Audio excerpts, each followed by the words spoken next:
Hey everyone, welcome back to the channel. I don't have any book related news or updates in kind of a reading slump, so I figured why not tell a story from academia, namely one of academia's most proud traditions, which is humiliation rituals. So to do this, let's travel back to 2011. I don't know if they still do this. I don't know, and I can't speak for any other program or even discipline across the college or across colleges and universities. I don't know. I can only speak for this is how it was in 2011 when I took my preliminary examinations. And for those that don't know, what almost all grad programs, to the best of my knowledge, all PhD programs have in place something that uh, is a transition from sort of guided, guided coursework to now you're on your own more and more to do research. Okay. At least that's in the humanities, at least. I don't know how other disciplines, like I said, I'm speaking from my experience in philosophy at a particular university. Okay. And I will say, in principle, the preliminary examinations are good. I think that they do serve a pretty good function. And what I'm about to describe is one way to do them that my university did. And even in principle, I think, okay, this is a pretty good way of doing it. Is it the best way of doing it? I don't think so. Um, at the University of Wisconsin Madison, which I didn't go to, I wanted to, but I didn't. They, at least when I was applying, their how they did preliminary examinations was actually, I thought, really good, which was you work for like a semester under the guidance of a professor to get a publishable paper written, and that is your preliminary examination. I mean, that's phenomenal. I mean, that's a really good way of doing it. I think it kind of builds like especially if you know roughly what you want to do your dissertation on, that can piggyback really nice on that. And even if not, you get a publishable, paper to get kind of like a head start on your career. Absolutely phenomenal. That's a great way to do it, I think. Now, the way that it was done at my university, to be clear, in principle, it's good. But the execution, you'll see, left me baffled on what the point of it was, other than a humiliation ritual. So what is it? Well, what you do typically, at least again, I have to isolate the time because things change, obviously. How it was this: most people would spend the summer. They would pick the subcategory, right, within philosophy that they wanted to do their exams in. They were given a reading list. Here are the books and whatever that could be on the exam, and you spent the summer. Basically, your summer was spent getting caught up on the literature, on the material, and then come August, you would physically have to go into the university pick up a list of questions, and then you would have, I believe it was 72 hours to write 3 papers. So they'd give you like 10 questions, and you had to answer like one question from category A, you had to answer something from category B, and something from category C. And you had to write like a roughly 2,000 ish word paper. So, I mean, we're talking, those 3 days were, that's all you did. I remember vividly doing my preliminary examinations. That's all I did. Again, I don't want to say that that's a bad thing, but for a discipline that I, prides itself on slow contemplation and the fermentation of ideas, cramming, sort of bullshitting your way through 3 essays doesn't seem conducive to philosophical education. It seems antithetical to it, if anything. And there are certain strategies, right? There are certain strategies that people, you would talk to people and they would say how to go about this, because there was the written portion, which counted for, I think it was like 60%. And then you had the oral component where you had a committee of people and they would grill you on it. And that's where the humiliation ritual came in. So I get the questions, I, write them up. I spend basically 12 hours a day or more for those 3 days. I get up, I drink my coffee, have my breakfast, boom, I'm down. I'm thinking, how do I tackle these questions? Because these have to be completed. Like, I mean, we're talking, well edited papers.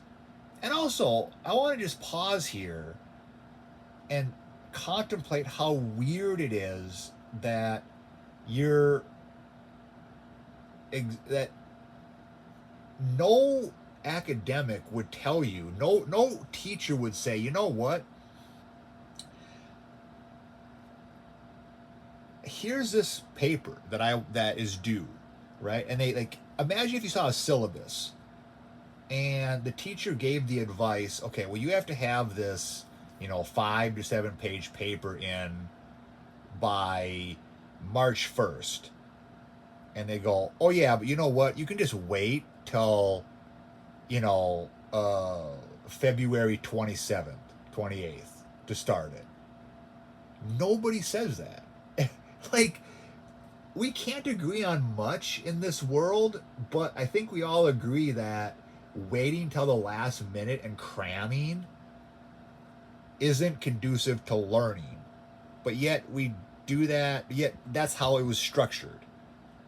3 days was the magic number. Like a day for, and again, it wasn't even a full 72 hours because you had to go there and then you also had to drop off the papers in person. So you had to basically do like a paper and a half a day. Like a paper and a half a day. From start to finish. Like you were in college, you forgot that the paper was due, and so you spent the whole night cramming. Or like you forgot that there was, your calculus exam was the next day, and you're like, oh shit, I haven't studied at all. I'm going to spend the whole night, Nobody would advise that. But yet that's how they did it. Okay. So learning clearly isn't the objective, right? Like that should be self-evident, right? By what I'm saying. Like learning can't be the objective because that's not a good way to learn. Like a better way to learn would be how they did it at Wisconsin-Madison. Or even a better way to learn would be uh, you have the summer to write these 3 papers. That's fine. You have the whole summer to kind of really refine it. And you can even make it so that it has to be longer. Like each paper has to be, 20 pages. Whatever. Whatever. But cramming for basically writing these papers and then cramming, nobody thinks that serves any kind of learning objective, right?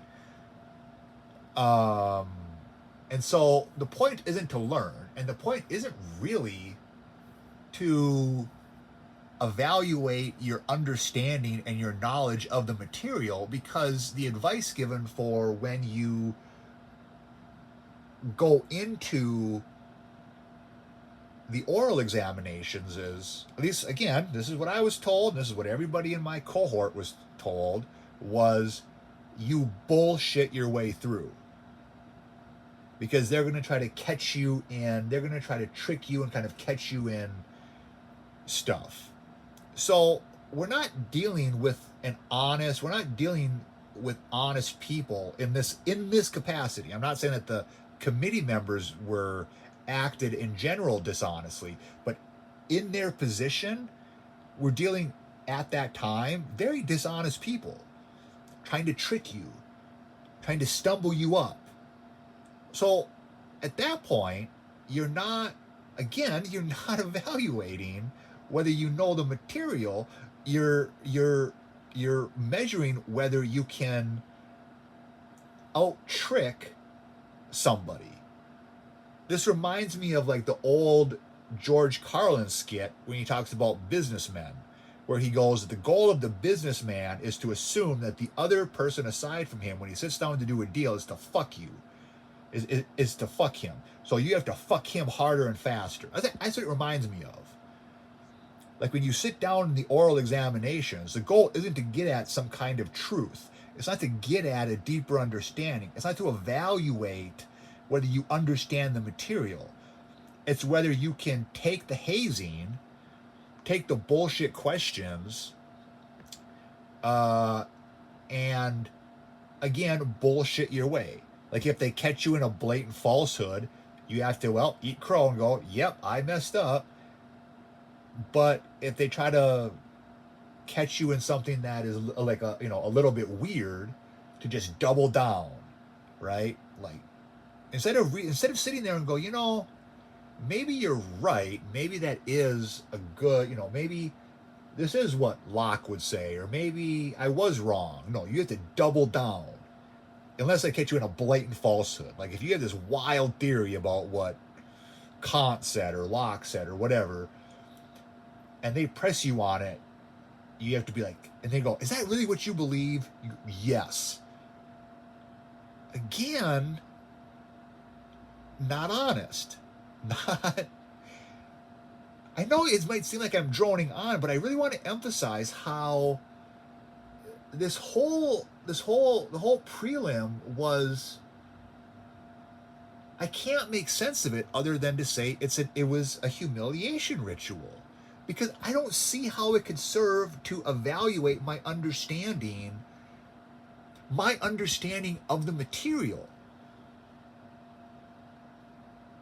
When I walked out of there, I didn't feel like I got anything out of it. Like as an example, I turn in the papers, they have the date, I go in, and the first question I get is from this I'm not going to name, if I describe him, you'll actually I think know who he is. But he basically says, open, this book to page whatever. Okay, I open it. He says, read that. Okay, so I read it. He goes, now, you quoted in your paper, read this. Okay, so I read it. And I was off by like a word or two. And he's like, Okay, so that's not a direct quote, is it? Ho ho ho ho ho. Yeah, hardy har har, motherfucker. I had 72 fucking hours to do this.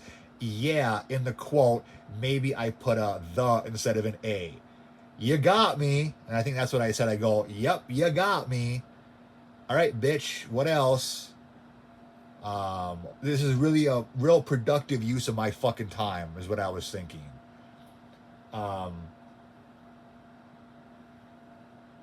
and I left after getting grilled about nonsense.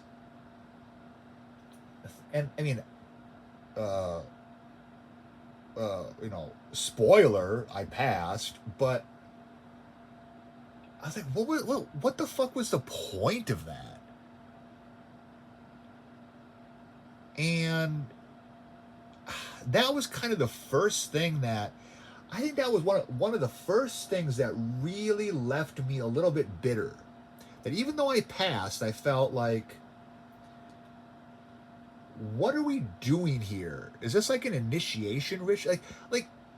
I, okay, I know I'm stumbling around a bit, but it almost seems like this is the kind of quote unquote exam that is devised by people who are emotionally retarded. This is frat boy stuff. This kind of hazing. This is frat boy hazing without the booze and without the, I don't know, giving a blowjob to a sheep or whatever they do at frat houses, right? I don't know. I've heard wild things. I've never been. It's like that's what it seems like. And then like once you pass the hazing ritual, it's like now you're one of us. Like, okay, that's what we're doing now? That's okay, so now I'm one of you? And then it's never like really brought up again. Right? Like it's never brought up again after you get the results if you pass, and it's just like, okay, well, on to the next thing. And it sounds cultish. And I hope you can see that. Like I hope you can see that at least how it was done then was cultish. And I'll never forget the feeling of returning to my office after that was done. And I thought, I know I'm repeating myself, but I was baffled. I'm like, what was the point of that? Because when people gave me advice on how to go about prelims, which I took, and I'm glad I did, like they said themselves it's not about truth or accuracy. And I even helped for a while. I helped coach some people through prelims.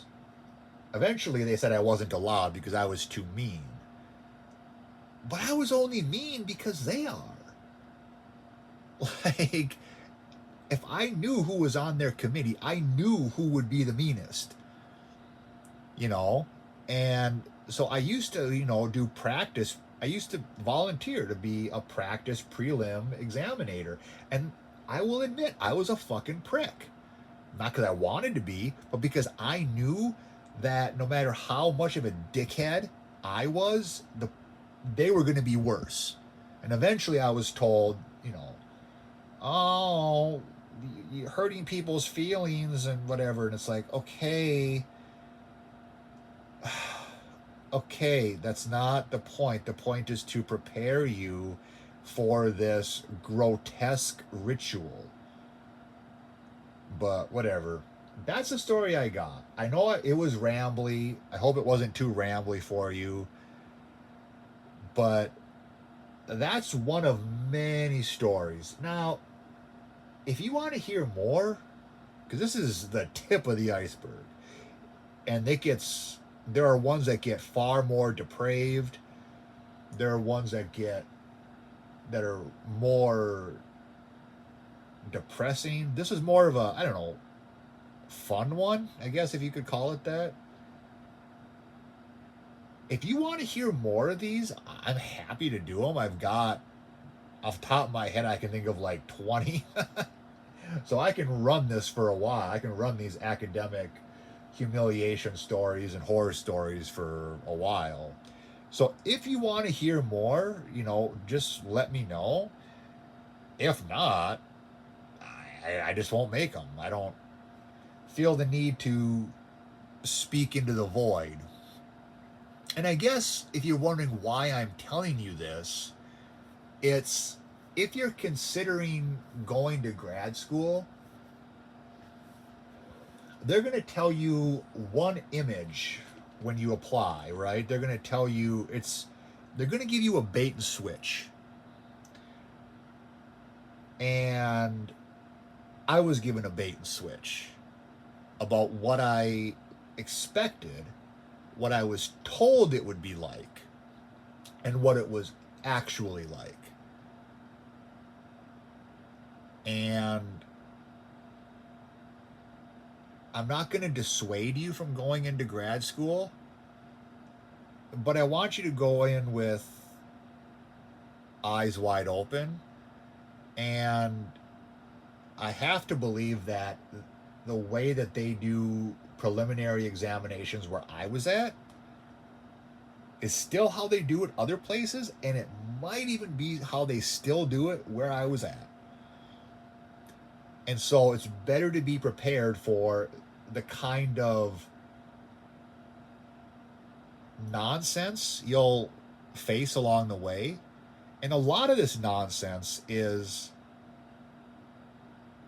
physically and psychologically damaging.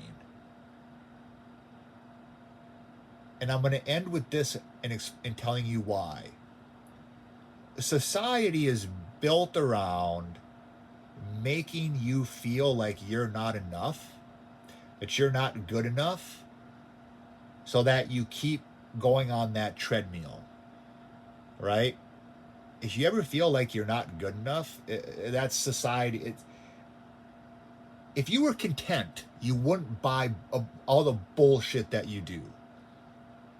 If you were really content with who you are, so society is predicated on you on perpetuating you will never be good enough. You are never good enough.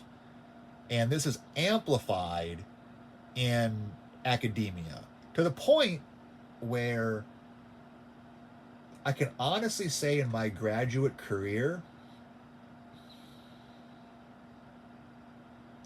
I don't think I was ever told good job, but I was told a whole lot of criticism. Now, maybe I just didn't hear the good jobs when people said good job. Maybe I was too, but I don't remember. I think I would remember it. But it was always, you're not good enough. Oh, you got published in that journal? Why wasn't it this journal? A better one. Oh, you asked for help? Well, why are you so fucking stupid that you didn't have some of this other basic shit figured out? Always being told that no matter how well you did, it wasn't good enough. So I want you to understand, if you go into academia to feel some kind of completion of yourself, you won't. It's not designed for you to feel complete. It's designed for you to forever feel incomplete. And I'm here to tell you, you are complete. You don't need these ivory tower fucking dickheads telling you you're not good enough, you're not smart enough. That if you publish in a journal, well, you should have published in a better one.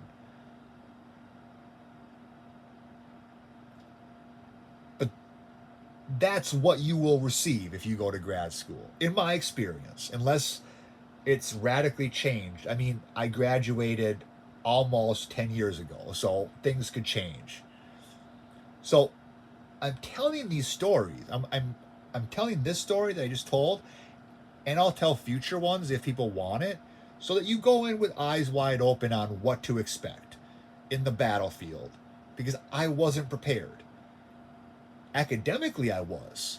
Academically, I was very prepared for grad school. But all the rest of the bullshit, nobody said I. Nobody uh, prepared me for that. And I don't want you to go unprepared, because then that's when you get self-loathing, self-hatred, anxiety, depression, PTSD, and it might even drive you, you know, to self-harm. It almost did me. And I'm going to end on that kind of a cliffhanger, but academia damn near killed me. And I'm going to leave it at that. If you want to hear more, and first of all, that's not hyperbole. That's not like a metaphor. It almost killed, like, it literally almost, like, literally, it almost put me in the grave. So if you want to hear more, let me know. If you don't, you know, I'm not gonna I'm not gonna waste my time you know, making videos people aren't gonna watch. And I'm also not gonna make videos I'm not interested in. I'm not gonna do book hauls. I'm not gonna do like, oh, I read 20 books this whatever. Here's the top 10. Hey, look at these books that I bought. It's a giant stack. I'm not interested, right? You can go to every other, you know, any other booktuber for that. That's not interesting or appealing to me. I want to get into the heart of the matter. Again, no shade. I really no shade. If that's what people enjoy, great. Have fun with that. But that ain't me. I want to get to deeper matters. Life is too short to spend on bullshit. Speaking of bullshit, I'm going on way too long. So I'm going to end it here and say, hope you're doing well. Hope you're somehow managing to stay sane in this world. And until the next video, have a good one.